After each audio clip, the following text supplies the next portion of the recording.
This week on the podcast, we have someone a bit different. We have an ultra cyclist called Fiona Shorten. She is a great person all round. She also has autism, which therefore has different effects on how she interacts with the sport. I think it's a really interesting discussion that we have with regards to, how the autism functions with her, how she functions with it, but also just in general, it's a great way to explore the sport that is ultra cycling. It's something I'm incredibly naive to, and I find it fascinating as I'm learning more and more. So sit back and enjoy.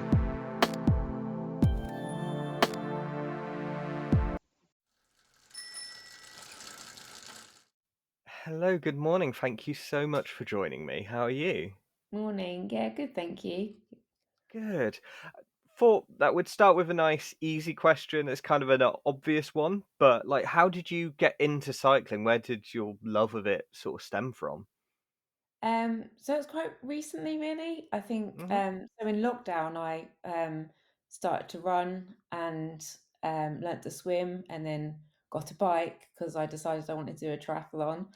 Um, so yeah, I did that for maybe a couple of years, and then I kept getting injured with running, and swimming was really difficult. And I just love being on my bike more. So from the beginning of 2023, I think I just started cycling more and more, and I went on a bike packing trip in May 2023, and I think that's when it kind of my love for cycling and endurance really kicked off from then, really. So yeah, it's quite recently, and then yeah, been full pelt since then, really. Wow, that's kind of crazy as well because like I read on your website about your bike packing and like the concept of doing that when you're not already in love with the sport is kind of wild to me because it's like Yeah. I guess it's one way to find out whether you like it or not. Uh, Yeah, baptism of fire. I think, and before that, I'd never even like ridden on my own. So whoa. I'd never even do like 20 miles around Norfolk on my own. And I think it was a time in my life I kind of needed something for me and to kind of do something on my own. Mm, And I got it in my head that like I really wanted to do this trip, and I found a route that I really, really wanted to do. Um, and got all the equipment and then got really excited about it. And then I got so nervous before I set off because I was like, I've just never done anything on my own. I've never gone on holiday on my own. I've never ridden my bike by myself. So yeah, it was pretty scary. But I loved it, and it was the freedom. Um, and I just got so much confidence in that. I think I was away for about 10 days or something, mm. um, but so much confidence in that, and I just loved riding my bike all day. I mean, I wasn't doing crazy long days at that point, and compared to what I do now, but it was still really physically hard at the time, and mentally hard. But yeah, I did it and I loved it, and I think from there something changed, and that just really kicked off my love of cycling, I think. Wow. And I mean, you must love it because there's no way like I'd stick with something that long if I was riding into a headwind all the way, because that's what it sounds like you had as well. It's like everyone's always No. convinced they're in a headwind, regardless of like I've been on rides where it's like a loop, and I'm convinced like every meter had a headwind somehow, even though it's like circular. But I feel like point to point riding up the Rhine, like that, you could easily have a headwind the whole way. Yeah, Um, I remember a couple of campsites I met some people, and they asked what I was doing, and I explained what I was doing, and they're like, "Oh, you're so unlucky. You've had headwind the whole way." I'm like, "Yeah, I know." But I think my main issue with that trip actually is I got ill, maybe like 5 days in, and I felt whoa. absolutely awful. I must have picked something up. I had a temperature. I couldn't sleep. Um, so that was an added challenge to the trip, but I got through it. And I think getting through these things, you kind of, you can do it, and you can navigate these situations. Yeah, it was really good for my confidence. Yeah, and when did you start then entering events that are more ultra cycling Um, specific? but it's kind of by accident. So I had a trip. I had a trip planned for September that year, 2023. I loved the one in May so much, and I decided I wanted to cycle to Santander in Spain, and then Hmm. I'd get the ferry back. And I picked up COVID about 3 days before I was meant to go, and I got really ill and I couldn't ride my bike, so there's no way I was going to do it. And I was just starting to like listen to like Mark Beaumont and things like that, and I'd Mhm. just started like looking into the world of ultra. I hadn't really come across it before, and I was like, and then in my my mind goes to crazy places sometimes, and I was like, suddenly like, I wonder if I could maybe later in the year just do an ultra instead of this trip that I'd planned that I was really disappointed I wasn't going to do. So I started looking and I found this ultra in October in Sardinia, ultra bike in Sardinia, and I was like, I was really late. The entry's closed. I'm just going to message them and just see if Mm. they'd have me. And and the organizer was so lovely, and he was like, "Yeah." um, so I was like, wow, I'm going to do this. And I was like, oh, actually, I'm actually going to do it. It was 790 kilometers, but hilly. So it's 14,000 meters of climbing. And I've never done more than 200 miles before and in Norfolk, so flat. So Yeah. I was like, right, I'm just going to do it. And I started to get, I had a coach from the beginning of August. So I just started with a coach and I told him I was going to do it. And he was really supportive, but I think he was probably like, uh, that's a little bit extreme for your experience. But yeah, so I decided to do that. And I was like, well, I'm just going to try and see how far I get because never done it before. I don't really know what I'm doing. So I got there and it was just the most lovely of events and everyone was so lovely. The organizer was just amazing and all the other participants were just made me feel welcome straight away. Um, and then, yeah, then I set off not knowing what I was doing and I managed to finish. I think the time limit was 60 hours and I finished in 59 and a half hours. Wow. So on the last day, I was crawling and I was like, I'm not going to make it. I'm not going to make it. I'm not going to make it.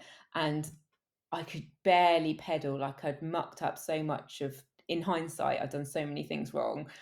And I was just trying to get to the finish in time and I made it. And I was so happy. And I just, yeah, it was amazing. And, um, it was, yeah, such a lovely atmosphere, and I just my love for ultras just started then, and I was like, "Wow, I actually did it. I actually did it."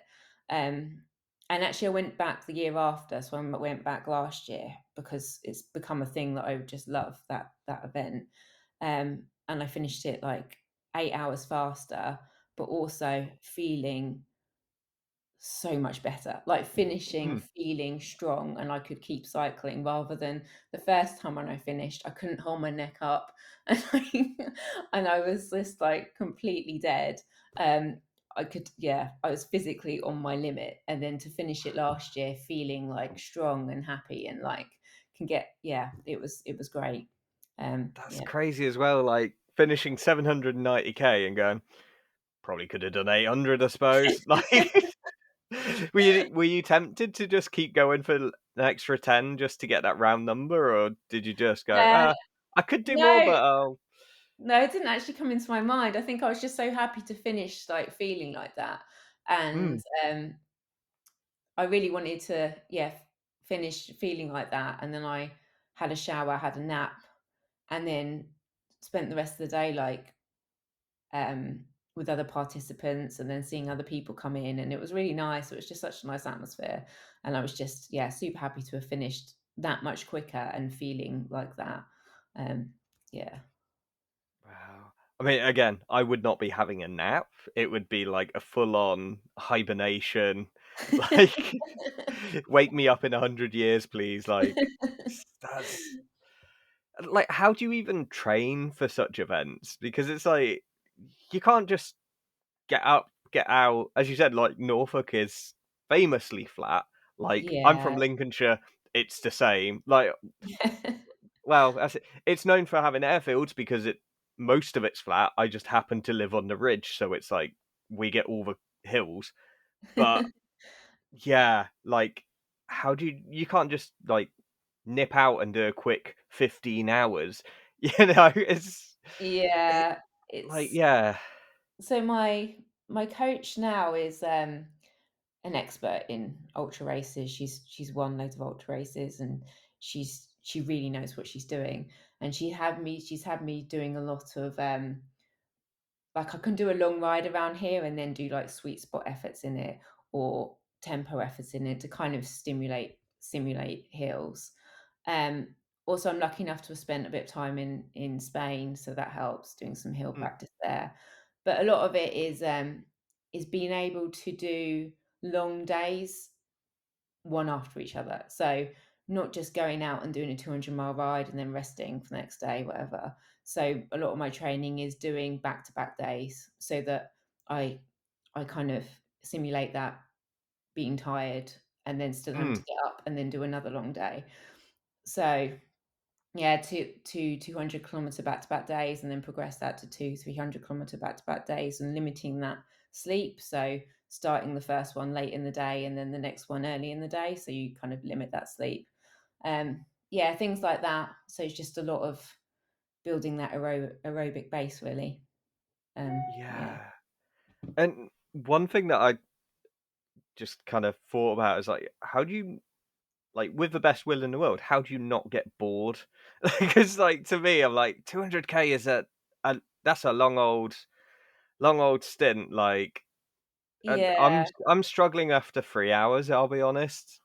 Partly due to fitness and partly just I'm like I just want to get home now. Like, how do you keep the motivation? Is there any tricks that you use, or is it just willpower? Um, so it depends. A lot of the time I'm fine. A lot of the time I get in a zone and Mm, I'm just quite good at staying in that zone. And um, I mean, round here it can be a little bit more boring because I'm just doing the same route over and over. Um, but elsewhere it is like I like doing an A to B route sometimes. So, for example, I did 300-kilometer back to back, and I decided to cycle to from Norfolk to Cornwall because I was mm. like, it's you got a destination, and I find that really helps. And you see the changing landscape. So you go from Norfolk, then you go through, then it gets busier around London, and then you find some hills. So then it's more interesting rather than doing like a little loop round that you always do. So that helps. But I'm quite good at just kind of zoning out. Like in the winter, I was doing like 5 hours on the turbo, and people are like, "What are you doing for 5 hours? Like, you watching Yeah. YouTube? Are you watching movies?" And I'm like, I literally have 8 songs on repeat, and then I sit there and I listen to those songs, and Wha- I don't know why, I just can just kind of like z- get in the zone, and then just I have those songs on loud, and then I just yeah just cycle. I don't know. I don't even watch anything. Um, Like, oh my god, like just right. 5 hours on the turbo is like certifiably insane. Um, and just listening to the same 8 songs, like that's oh. Which are the songs? Like, just out of are they long songs or are they? No, just normal songs. I get like I think this is partly my autism. I get Yeah. obsessed with one or two songs, and then I will listen to them over and over and over and over for like weeks and months, and then suddenly like I probably never want to listen to it again. Like so I just have these certain songs that are in the time are like the song I like, and then I'll just keep listening to it and listen to it, and it just yeah. Just oh, that's wild though. Like, yeah, it's yeah. I sorry, I can't get over that in my head. I'm like, wow, just 1 hour turbo is usually enough. Like, and Yeah, again, turbo, it's so easy. You can just unclip and you're done. Like, cool, I'm done. You yeah. know what I mean? It's so tempting, like, point to point, as you're, like, riding to Cornwall and having a destination and presumably somewhere to rest your head at night, like, you have to get there. You can't Yeah, just quit. yeah. Whereas Turbo, yeah, like, 4.5 hours in, and you're like, "Ah, it's close enough." Like, you could I just think stop there's if you something in wanted. my mind that I think I'm a bit of a perfectionist, and I think I would, if I stopped, I think I would just be like annoyed at myself. I'd be like, "Oh, I didn't do it. I didn't." Yeah, I think I'm quite stubborn. I think that's probably one of my personality traits, and I think that stubborn side has came out a lot in the winter when I was on the turbo. I was like, "No, I'm keeping going. I'm not." um, yeah. Yeah, and you mentioned your autism, like, how did that all go, and how does that kind of function with your cycling? Um, So I didn't know I was autistic until a few years ago. Hmm, Coincidentally, about the same time I found cycling, I found out I was autistic. So before I had just been diagnosed with depression, and since I was about 16, I've been on a increasingly stronger amounts of antidepressants. So by the time I was like, say, four, I was on quite a lot of different stuff. None of it really fixed the problem. Um, hmm, because it wasn't fixing the problem. So then I got diagnosed as autistic, and everything kind of fell into place. And all these things that I struggled with, and all these situations I struggled with, it kind of everything kind of made sense. Um, and then I got help coming off all my medications, so I'm not on anything now, which was pretty life changing. And I don't think I'd be able to do the events I do now if I was on all the drugs I was on. Um, and then cycling, I think, has just slotted in really well, and it's been an outlet, I think. So I think some of my maybe autistic traits kind of work well with the cycling. Like I'll get quite hyper focused, I'm quite determined. It's it's my special interest, definitely. um, so, and I think it's been a place where I can just be completely me. And I think with the events I do, when I'm not really with other people, I'm mainly by myself, and that works well. And it's just that space where I can, yeah, just completely myself.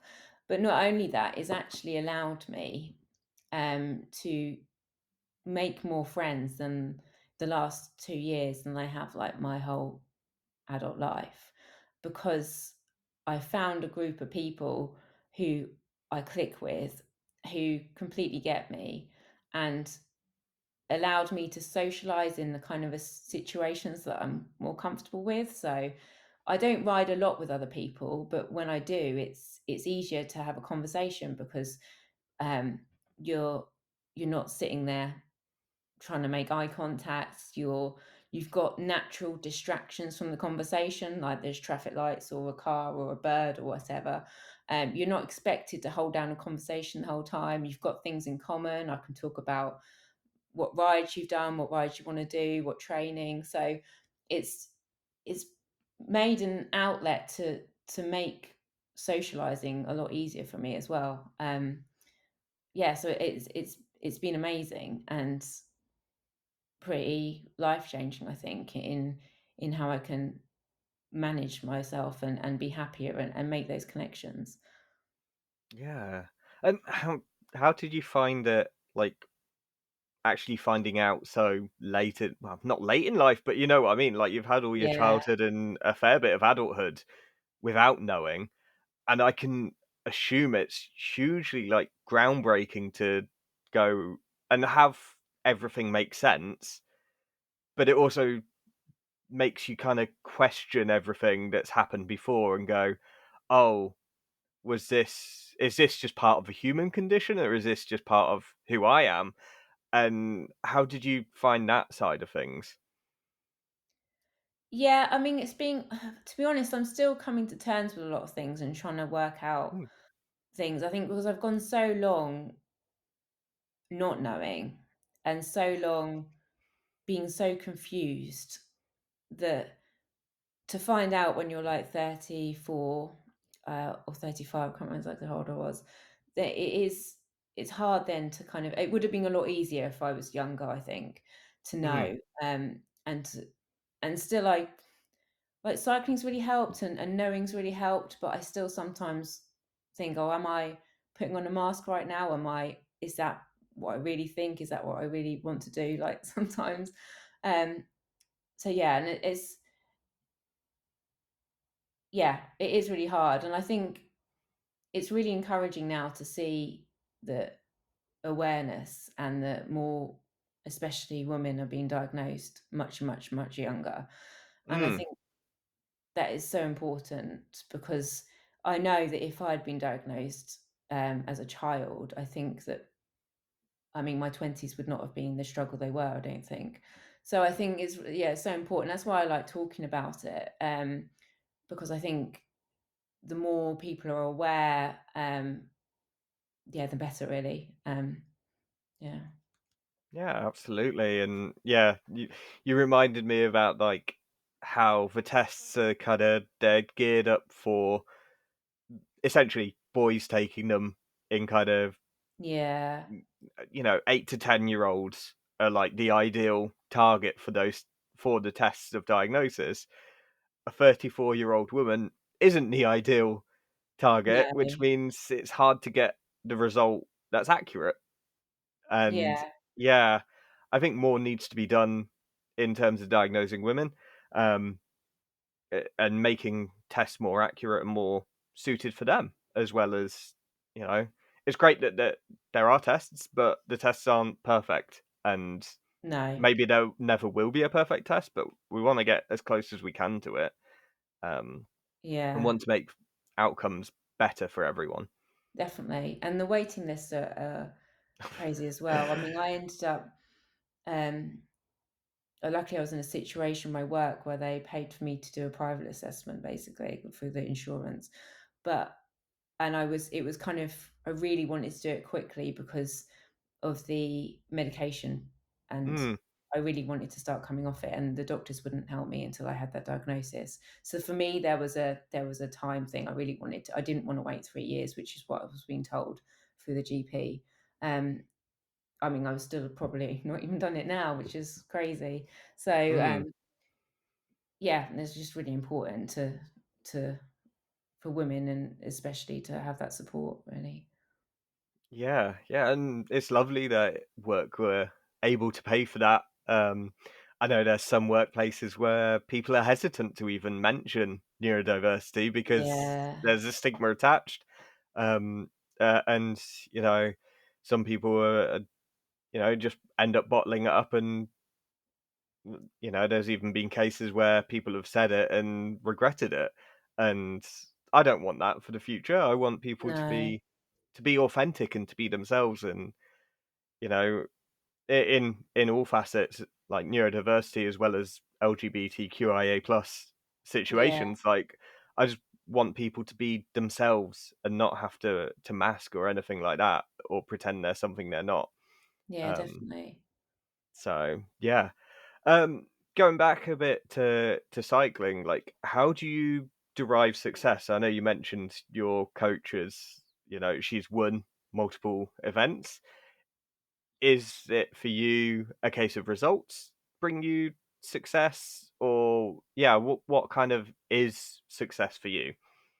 So I think my goals maybe have changed a little bit. I think, well, when I did that first event, my goal was just the time, just to do it in the, well, to actually just to see how far I went, and then to just do it in the time frame. I think I still feel quite new to the sport, um, and my goals are always based on what I think I can do and pushing myself rather than um, thinking about what other people are doing. So it's never like I want to be the top X, or I want to Mm, be. It's always about, right. This is how I think I can do. This is my plan. I'd be really happy if I did it under this time. Um, and I did it. Well, one of my goals is always to like finish feeling good, I think now.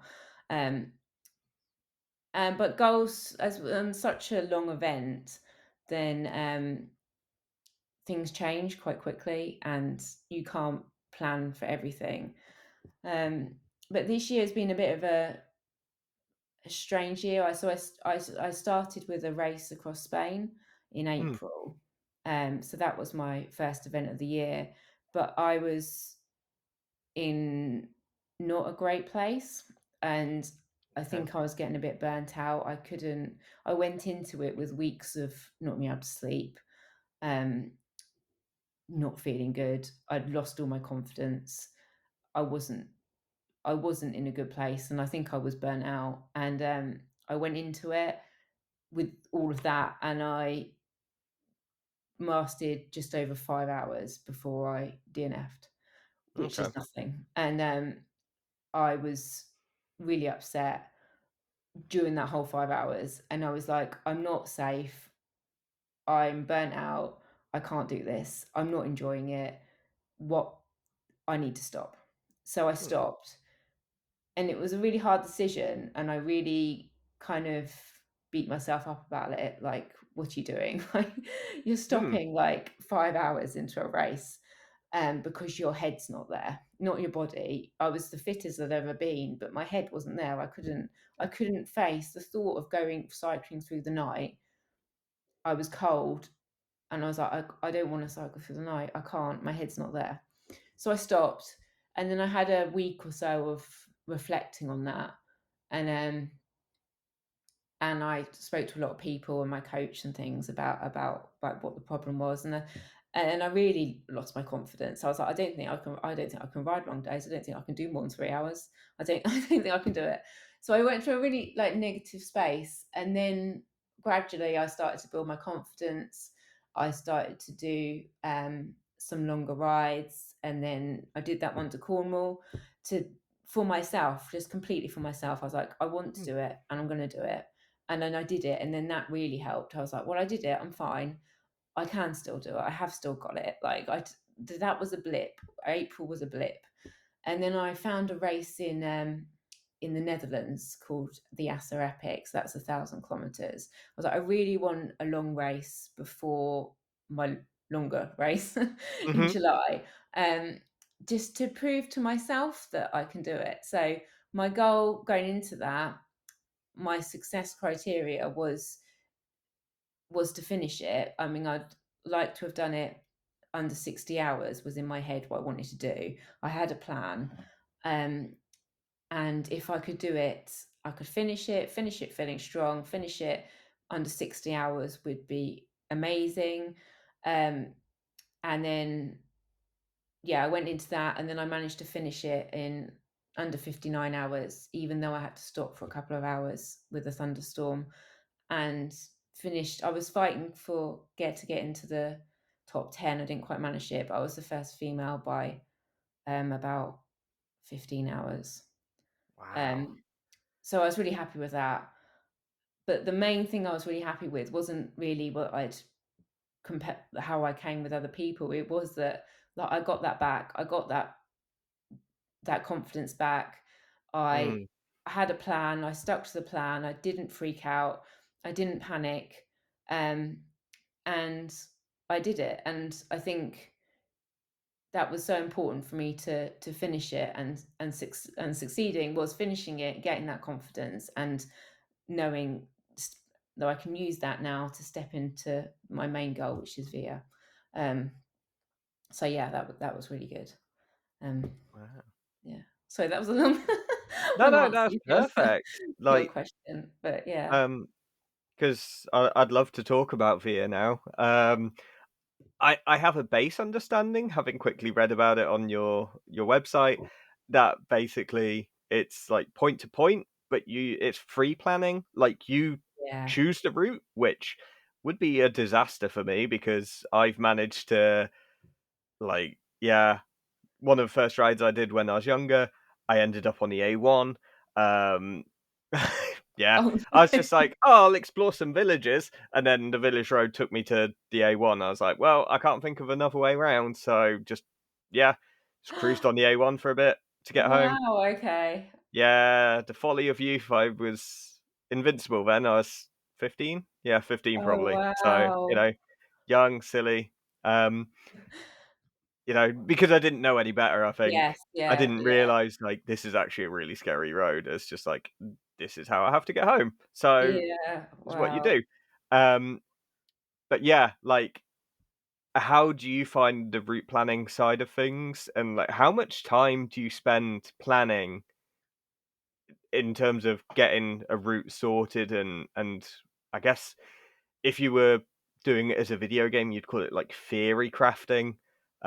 The kind of yeah, I guess yeah, like the planning stage and making sure that there's no better routes. Yeah. So the route planning is the bit I hate. Okay. Because I so last year I decided to do veer was a very last minute decision really. Mm, I had planned to do a different race and then I heard about veer through a friend and the organisers very kindly let me on quite last minute. So and it was the first time I'd ever done route planning. Especially, I mean, 4,000 kilometers is a crazy amount to route plan. mhm, So, and I started the race last year, and within 5 kilometers, maybe it was a bit more, it became apparent I was going a very different way to everyone else. So everyone else seemed to, well, most other people, 95% went kind of direct route, and I was going off into the mountains like this. Um, I thought it was a good idea to kind of avoid the big towns, but they were going straight through them, and that was definitely the better route. So I think I learned a lot last year about routes, but I am very nervous about my route this year, to the point where I've kind of put off planning it, to be honest, because okay. the thought of it stresses me out. So I have started, and I'm just nearly finished the first third. So I am behind. It does take a lot of hours, so I'm going to have to really catch up over the next week or so, to get into a better stage with it.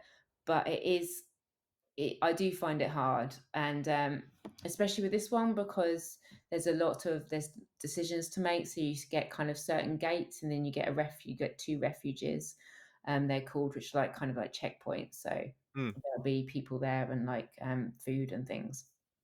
But you can kind of do them in any kind of order. So it's kind of making these decisions about what's the best way, and it's difficult, and I find it difficult. And last year I did muck up, so yeah, that is making me a little bit nervous about this year. It's a big task. Once I've done that, I will go back through the route and mark on things like here and there, maybe potential sleeping places. Do I got a rough idea because I know roughly how long I think I might, how long, like how far I'd do a day. Although that mm. would probably go out the window once I start riding and something happens, like a heat wave or something will happen which will cause my plan to have to deviate. But I'll hopefully go through the route and mark on some key points, which again takes a lot of time. Um, but the planning part is so important. So for ASO, it was a fixed route, but I still spent a lot of time going over and marking on my map, and then it'll come through on my Garmin where there were stops, what time the grocery store was open, Mm. um, where where these places to sleep might be and things. Because it's so important when you're in a race, you don't really want to be on Google Maps and constantly like checking like where things are. So yeah, it's a big time commitment. Just doing the route really. Yeah, and like I was going to ask, like, how do you find the sort of fixed versus kind of slightly more freeform, and also like how is there scope for deviation? Say on day three, you're like, oh, actually, I think this might be a better route on the day. Do you swap it on the fly, or do you just try and keep as close to it as you can? Um, so I think I prefer fixed just because I historically haven't been great with doing my own route. Also, I quite like the fact that I know that the other riders are on exactly the same route as me. But so in Via on last year, there was maybe like a couple of days where I just didn't really see anyone because my detour had taken me so far out. But Mm, when you're riding through the night, I find it quite there's kind of a bit of security knowing that if you're on a fixed route, there's someone behind you probably not that far. And if you have a problem, like it just a bit of safety, like it just makes me feel a little more comfortable, I think. Whereas when you're on your own, like and I was literally went out, like no one was around me. So you feel a bit more isolated. And it's nice to kind of bump into people here and there. So that's good with a fixed route. And then yeah, if you do your own route, you can change it as you go. So if you decide I mean, I won't probably, but you could have multiple routes or I know last year I think the winner he had multiple versions of the route like so he could look at the weather and then kind of mm, change which one he was going to do. I mean, I won't do that, but you can do that. Or if you see that like if you look at the tracker and you see that everyone else ahead of you has gone this way, then I could stop and change my route and then do it. I probably won't unless I've gone an awful way and I realise because it would just take a lot of time. Um, but yeah, you can do that. yeah, wow. I just find it all so fascinating because, I'm more from the world of road where it's just, well, certainly growing up, it was all time trials and doing 10 milers. 25 was that's a long, well, it's a decent time trial, you know. 50 mile maybe is a longer one, but the concept of doing like, yeah, essentially for those who are more versed in road than ultra, like you're essentially doing Milan San Remo multiple days in a row, and that's considered like the longest race on the professional calendar. And it's Yeah. like, yeah, you just get up and do it again tomorrow. And it's like, like, yeah, and obviously having to have that stamina to back it up day after day. Yeah. Um, what considerations even like? Because again, like I'm from the world of aerodynamics and making yourself as quick as possible. Like, do you have to do speed work, or do you just go? It's all about the stamina and the endurance, and kind of the getting to the end is trumps all.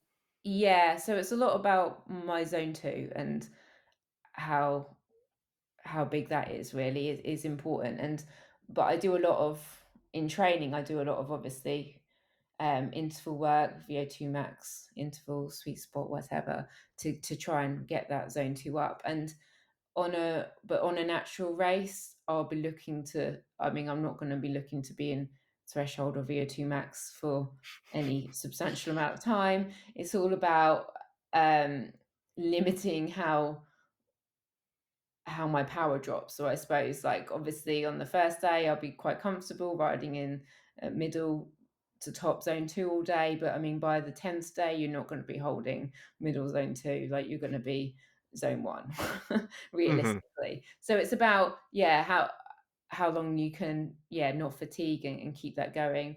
And then your sleep strategy comes a lot into that. So, obviously, the more you sleep, the more you recover, and then the better you can ride.